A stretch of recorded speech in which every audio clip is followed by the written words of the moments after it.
What's good, YouTube? And welcome to the OCG Banlist slamming our TCG market, which doesn't always happen. Usually it's a very exciting list or a ton of things peeling off that our market reacts to, and with this instant, definitely Ancient Fairy Dragons going crazy. We'll talk about Banlist fears, though, later in the market watch that are actually dipping prices over here from speculation, and that's the thing. It's all speculation. Will it or won't it happen? The timing of how much longer they've had their cards, how our ban list revolves around our money, which definitely is a thing. But speaking of money, Ancient Fairy Dragon, it's going sky high for certain versions. Every single copy has gone up in price, and I got a little secret for you.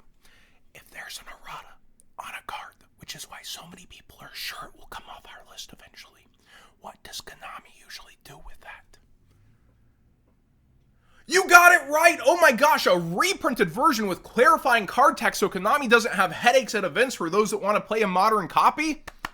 Good job. This already has an ulti and a ghost, which of course are the nicest versions that are going to skyrocket, a secret out of the 10s, but if you're buying like one of the 4 ultra rares or buying out the common, you might want to slow down and just think about, could we see this in a spring reprint set? Could we see this in Battles of Legend and even maybe a secret rare version there as well? There's plenty of different kinds of copies that could come out, but again, that's also speculation on when Konami will play it into our list. Would it be right in the next ban list? Would it be down the road when they have a reprint ready, reacting to Japan's news on errataing this card? We will have to wait and see on all of that, but that's why so much money is going into this specifically. It's because people are so sure due to the errata that it will end up coming off of our list, because historically that does happen. Now, dangers are getting tons of buyouts here once again. We talked about Chupacabra getting its buyout, Nessie is starting to go again, and some odds and ends, but this is the perfect segue into talking about Tapio Card's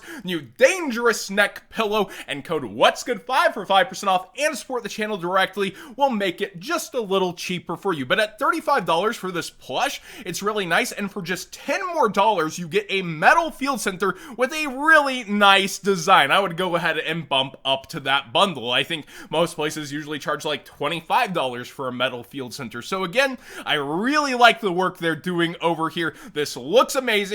And go ahead and check out Tapio Cards. They do really good work in the community in terms of just look at the different kind of things they offer and have started elevating their designs towards. Again, code What'sGood5 for 5% off and to support the channel directly will work over at Tapio Cards. But even Ogopogo over here is starting to sell out and skyrocket. I mean, it is level 8. It's one of the less reprinted ones, I suppose. You have the prismatic secret out of the 10s, and here it goes. People are listing a little lower faster, just trying to make a sale. And you have the OG Ultra out of Savage Strike, which is a pretty nice set and has a lot of history in the game.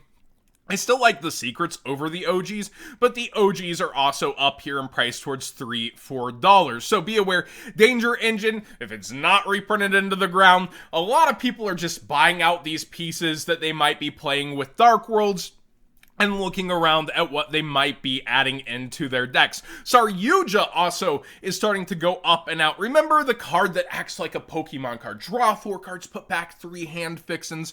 Yeah, Saryuja is just going crazy for its secret rare versions. You have a Dual Devastator version even starting to go off the market at this point with only 37 listings. Dual Devastator is really that set that keeps on giving.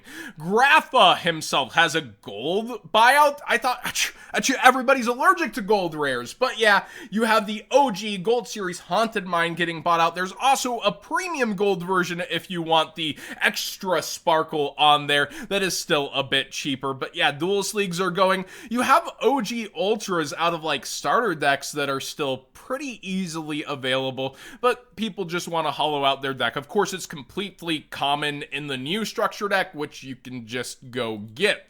IP Masquerena for every single version is above $10 again and is slowly creeping up. It's a Link 2, which goes pretty nicely with Sprite decks. Sprite is really fighting back in this metagame, and yeah, I do think it's a kind of card that people let go by, that it's staple-ish, but it came out of formats, went back into formats, so it's just a good card to have access to. The gold rares, which again, I would be double sleeving anything maximum gold or Eldorado.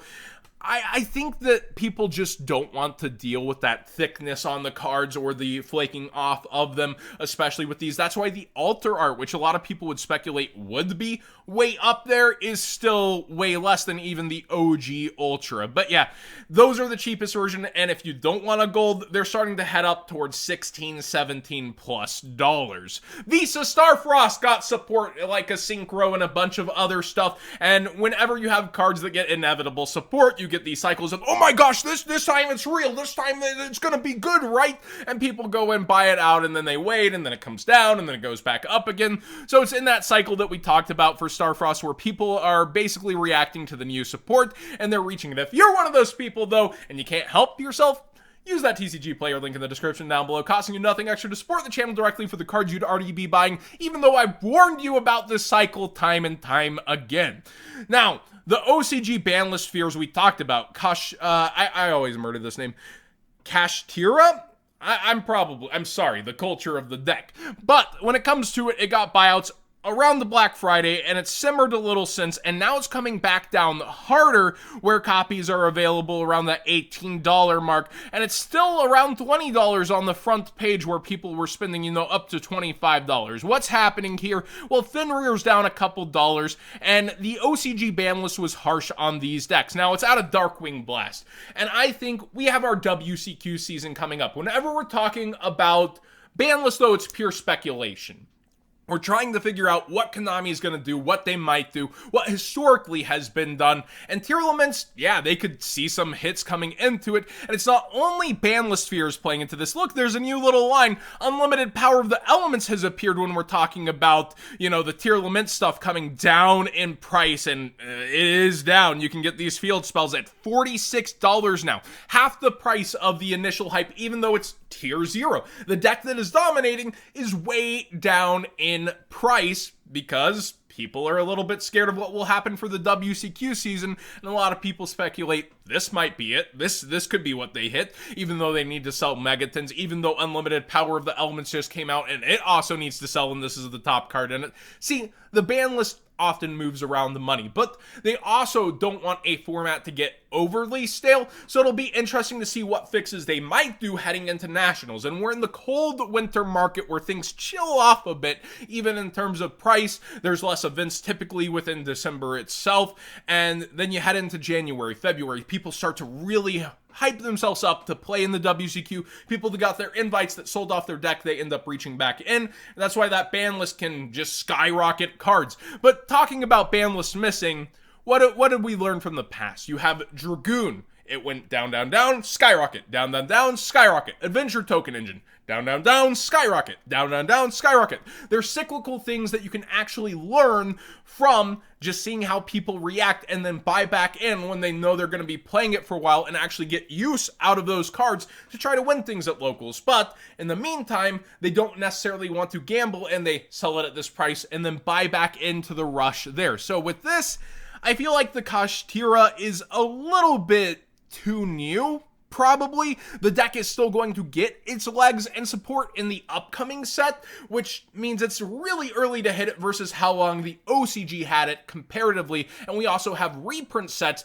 that have its eyes on this stuff. Like Fenrir probably would get a secret rare upgrade, right? But it was up to 73. You have sellers here on the front page, all at $70, down just a couple bucks, but Unicorn falling a hair harder. Macrocosmos and Defissure are still pretty expensive for what they are. Konami hasn't really put them on a reprint radar, but there hasn't been a set that would be reprinting them yet. So we'll have to wait and see how they'll end up cashing in on something you would play 3 of each at this point. But I just wanted to also look this up and say, yeah, these sold out ban list day, we talked about it. It's fallen out a little, but a lot less than I thought it would. It's not the most accessible or easy access card, especially to find near mint when we're talking about these two Banish brothers. Thanks for watching today's Market Watch. Please subscribe if you haven't already. Give this video a thumbs up if you enjoyed the conversation.